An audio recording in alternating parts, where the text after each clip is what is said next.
Selamat pagi anak-anak hebat dan kreatif. Bagaimana kabar kalian? Semoga kalian tetap sehat dan tetap semangat belajar dari rumah. Bertemu lagi dengan Ibu. Kali ini kita akan belajar tentang perkembangbiakan secara generatif pada tumbuhan. Materi ini adalah muatan ilmu pengetahuan alam pada tema 1 Selamatkan Makhluk Hidup kelas 6 sekolah dasar. Bagaimana? Sudah siap untuk belajar? Yuk kita ikuti dengan semangat. Sebelum memulai pelajaran, Ibu akan menyampaikan kompetensi dasar yang akan kalian capai setelah mempelajari materi ini. Mari kita perhatikan bersama-sama.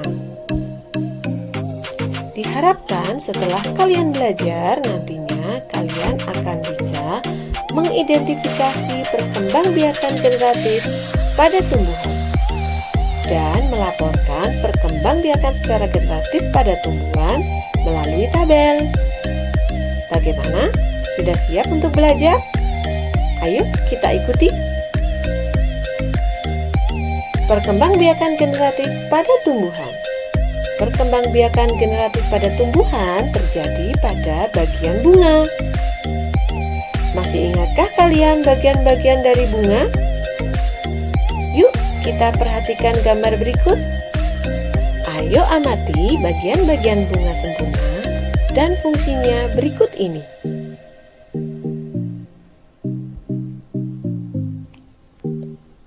Setelah kalian mengamati bagian-bagian bunga sempurna dan fungsinya, kalian harus mengingat bahwa perkembangbiakan generatif adalah perkembangbiakan yang melibatkan sel kelamin jantan dan sel kelamin betina. Kalian masih ingat bukan bagian bunga manakah yang berperan sebagai sel kelamin jantan dan sel kelamin betina?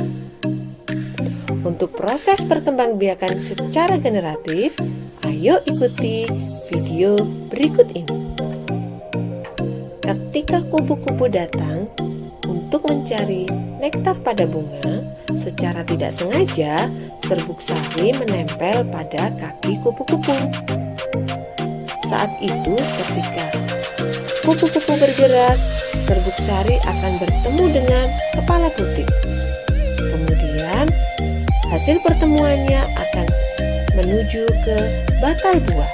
Dari situlah bakal tanaman baru akan berkembang. Peristiwa jatuhnya serbuk sari ke atas kepala putik disebut dengan penyerbukan. Hebat dan kreatif, setelah kalian mengetahui peristiwa penyerbukan, ternyata penyerbukan sendiri berdasarkan asal serbuk sarinya dibedakan menjadi 4 jenis. Ayo kita pelajari satu persatu. Siapkan buku catatannya ya. Jenis penyerbukan yang pertama adalah ketika serbuk sari jatuh ke atas kepala putik pada bunga itu sendiri. Ini disebut dengan penyerbukan sendiri.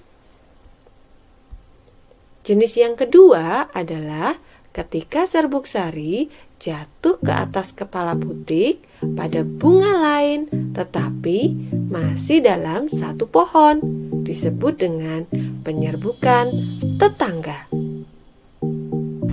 Jenis penyerbukan yang ketiga adalah serbuk sari jatuh ke atas kepala putik pada bunga yang lain, pohon yang berbeda, tetapi masih dalam satu jenis varietas, disebut dengan penyerbukan silang.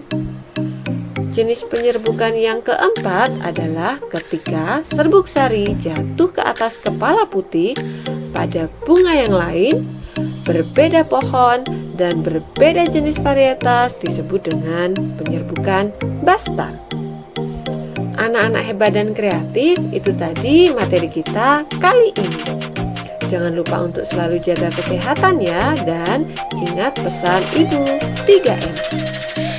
Memakai masker, mencuci tangan dengan sabun atau hand sanitizer, dan menjaga jarak minimal 1,5 meter. Tetap semangat belajar dari rumah. Terima kasih.